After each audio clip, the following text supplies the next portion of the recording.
तो नमस्कार दोस्तों, परमाज कैसन के यूट्यूब चैनल पे आप सभी दोस्तों का स्वागत करते हैं। आज की जो क्लास होने वाली है गणित पेडागोजी की सबसे महत्वपूर्ण क्लास होने वाली है, क्योंकि इसमें हम बात करेंगे कीवर्ड के आधार पे और टैग वर्ड के आधार पे सभी प्रश्नों को सॉल्व करेंगे और सभी तरीकों को आप लोग सीखिएगा। क्योंकि गणित में आप लोग जितना समय बचा लेंगे आप लोग पेडागोजी में आप सीटेट में उतने अच्छे स्कोर कर सकते हैं। कि गणित का टॉपिक जो ऐसा होता है कि आप लोगों को फंसा देता है। तो आज हम क्या करेंगे, सभी प्रश्नों को टैग वर्ड और कीवर्ड के आधार पे सॉल्व करेंगे। तो आगे बढ़ने से पहले बता दें कि जितने भी लोगों ने अभी तक हमारे चैनल को सब्सक्राइब नहीं किया तो सब्सक्राइब करके यहाँ पे शेयर कर दीजिए अपने अपने ग्रुप में, ताकि अधिक से अधिक लोग हमारे चैनल से जुड़ सकें। और साथ में टेलीग्राम चैनल को ज्वाइन कर लीजिएगा, वहां से आप लोग पीडीएफ प्राप्त कर सकते हैं। डिस्क्रिप्शन में लिंक दिया गया है, आप हमसे संपर्क करके पीडीएफ प्राप्त कर सकते हैं। तो यहाँ पे देखिए क्या कर रहा है।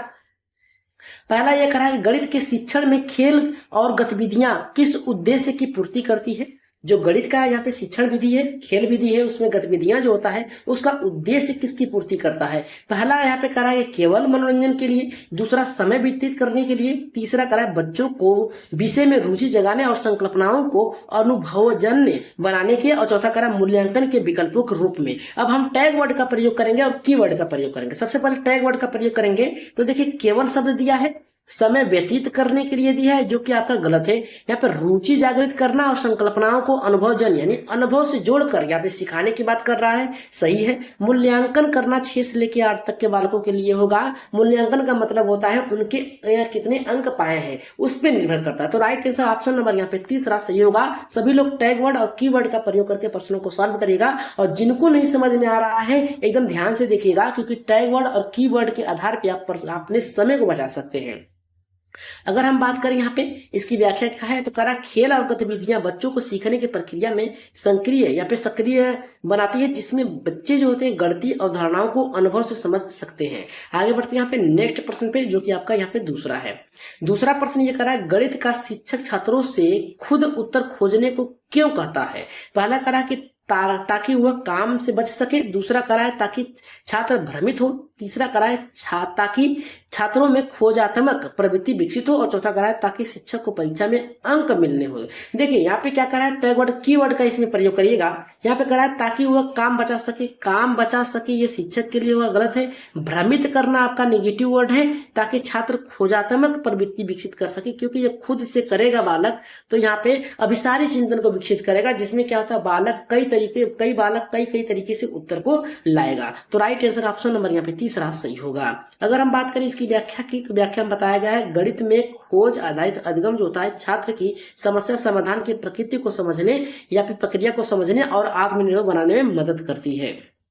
चलिए नेक्स्ट टॉपिक से आगे बढ़ते हैं तीसरे प्रश्न पे।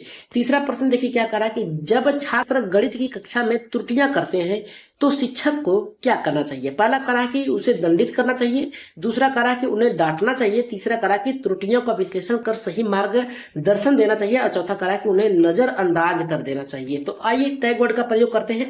दंड देना, डांटना और नजरअंदाज करना ये आपका एक नेगेटिव वर्ड है, इतना याद रखिएगा। और यहाँ पे देखिए विश्लेषण करना त्रुटियों का और मार्गदर्शन देना ये आपका उत्तर सही होगा। राइट आंसर ऑप्शन नंबर यहाँ पे तीसरा सही होगा। तो चलिए आगे बढ़ते हैं। यहाँ पे इसकी व्याख्या में क्या बताया गया है कि गणित शिक्षण में त्रुटियां सीखने का अवसर होती हैं। सही में गलतियां करके बालक सीखता है गणित में, और शिक्षक को चाहिए कि वह उनके विश्लेषण करके यानी बांट कर संकल्पनाओं को स्पष्ट करे, छोटे छोटे टुकड़ों में बांट कर। अगर हम नेक्स्ट टॉपिक से बात करें जो कि चौथा प्रश्न है, इसका आंसर आप लोग हमसे पहले दीजिएगा कीवर्ड और टैग वर्ड का प्रयोग करके। करा कि संख्या यहाँ पे भावना जो नंबर सेंस है इसका अर्थ क्या होता है। करा कि बड़ी यहाँ पे संख्याओं को याद करना नेगेटिव वर्ड है, काट दीजिएगा। मौलिक यहाँ पे संख्याओं को जानना, मौलिक जो यहाँ पे जो संख्याएं उसको जानने की बात करा है। और तीसरा यहाँ पे कर रहा है संख्याओं को समझ तुलना करने की बात करा, जो कि आपका नेगेटिव वर्ड है। और यहाँ पे देखिए यहाँ पे आपका करा है चौथा कि गुणा तालिका रटना भी आपका नेगेटिव वर्ड है। राइट आंसर आपका चौथे का जो जाएगा यहाँ पे क्या करा है नंबर सेंस की मतलब क्या होता है। नंबर सेंस का मतलब ये होता है तो यहाँ पे संख्याओं की समझ और यहाँ पे तुलना के बीच संबंध को समझना दिया है। राइट आंसर आपका यहाँ पे तीसरा सही होगा, दूसरा यहाँ पे नहीं होगा। अगर हम बात करें यहाँ पे चौथे की टॉपिक थी यहाँ पे व्याख्या की, तो करा संख्या की भावना मतलब होता है छात्र का समझ पाना की संख्या क्या दर्शाती है, इसका प्रयोग करते कैसे होता है और वे एक दूसरे से कैसे संबंधित हैं। आगे बढ़ते हैं यहाँ पे नेक्स्ट टॉपिक जो कि आपका 5वां प्रश्न है। ये हमारा करा है कि प्रभावी गणित शिक्षण में मूल्यांकन का सही तरीका कौन सा होता है। पहला करा है कि केवल, केवल शब्द आपका नेगेटिव वर्ड है, काट दीजिएगा। सतत और समग्र मूल्यांकन आपका पॉजिटिव है।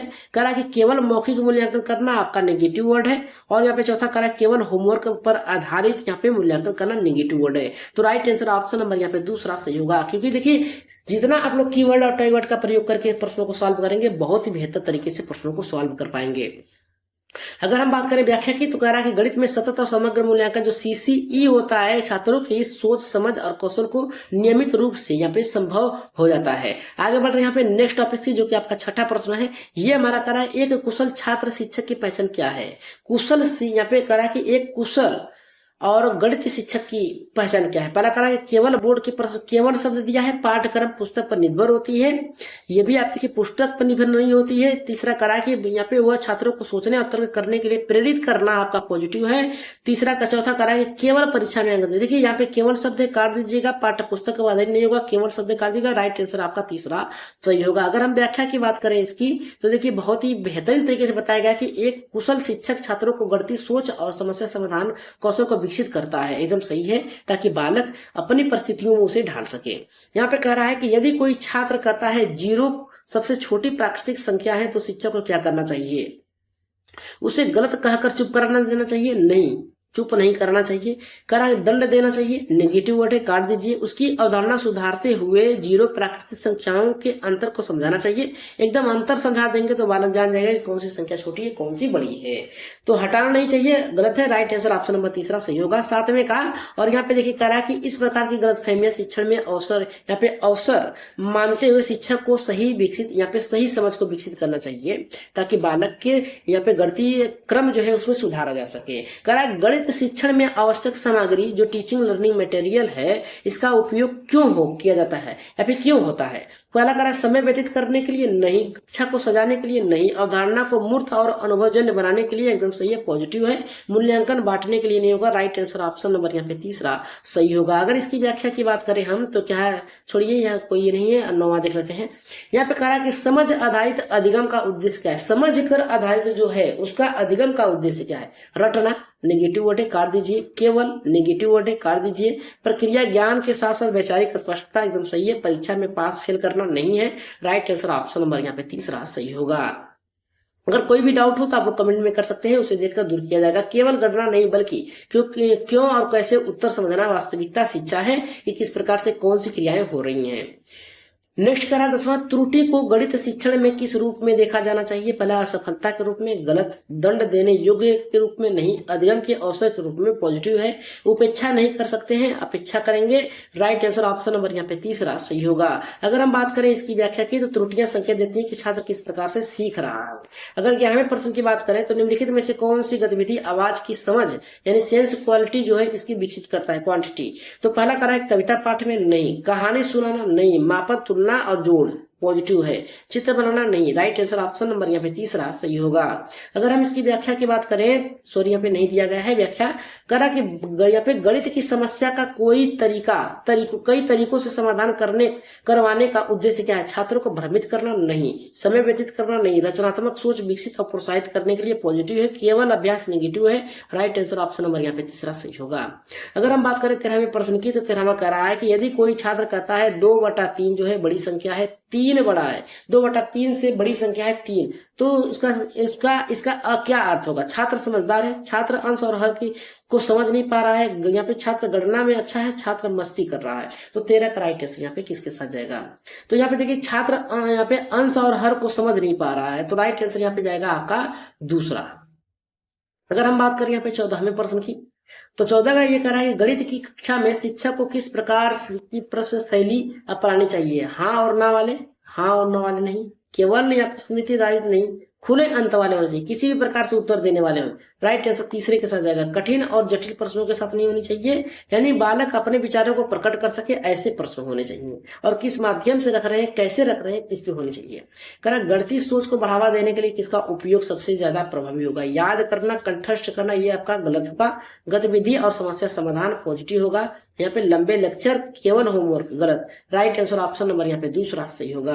अगर हम बात करें यहाँ पे 16वें प्रश्न की, जो कि बहुत ही बेहतर है, इसका आंसर आप लोग कमेंट बॉक्स में दीजिएगा और बताइएगा कि किसका आंसर क्या होगा। गणित में मूल्यांकन का मुख्य उद्देश्य क्या होना चाहिए? छात्रों को रैंक दिलाना, पास फेल करना, शिक्षण में सुधार लाना, अधिगम को समझाना, प्रशासन की रिपोर्ट देना। तो राइट आंसर इसका आप लोग कहाँ देंगे? पहला सही होगा, दूसरा, तीसरा, चौथा, कौन सा सही होगा? आप लोग कमेंट बॉक्स में जरूर बताइएगा इसका आंसर। आगे बढ़ते हैं यहाँ पे 17वें प्रश्न पे।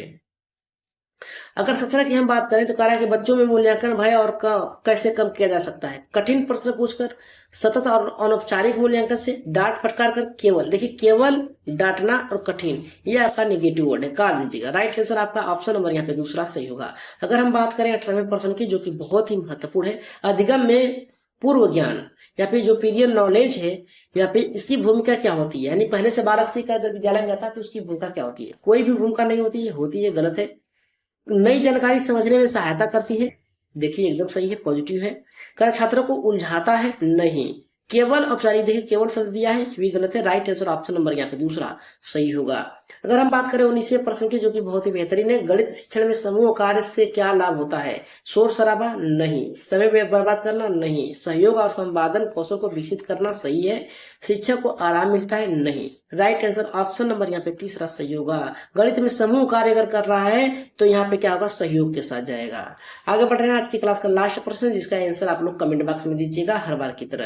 यहाँ पे कराएंगे कौन सा कथन सही है? गणित केवल होशियार छात्रों के लिए है, गणित के सभी कठिन विषय हैं, गणित सभी के लिए कठिन है, सही शिक्षण विधियों के से गणित सभी के लिए रोचक बन जाते हैं, गणित केवल परीक्षा के लिए। तो इसका आंसर आप लोग दीजिएगा पहला, दूसरा, तीसरा या फिर चौथा, कौन सा सही है? इसका राइट आंसर आप लोग कमेंट बॉक्स में दीजिएगा और बताइएगा कि आज की क्लास कैसी लगी, क्योंकि आज की क्लास थोड़ी आप लोगों को कीवर्ड और टैगवर्ड पे आधारित था, ताकि आप लोग समझ सके बेहतर तरीके से और उसका आंसर दे सके। तो आज की क्लास के लिए आप लोग एक बार कमेंट जरूर करिएगा और बताइएगा कि आज की क्लास कैसी लगी, क्योंकि आप लोगों का फीडबैक जो है बहुत ही जरूरी है हम लोगों के लिए। तो चलिए आज के लिए इतना ही, धन्यवाद। जाते जाते आप लोग सब्सक्राइब जरूर करिएगा, साथ में शेयर कर दीजिएगा अपने अपने ग्रुपों में, टेलीग्राम चैनल को ज्वाइन करके पीडीएफ प्राप्त कर सकते हैं। तो आज के लिए इतना ही, धन्यवाद।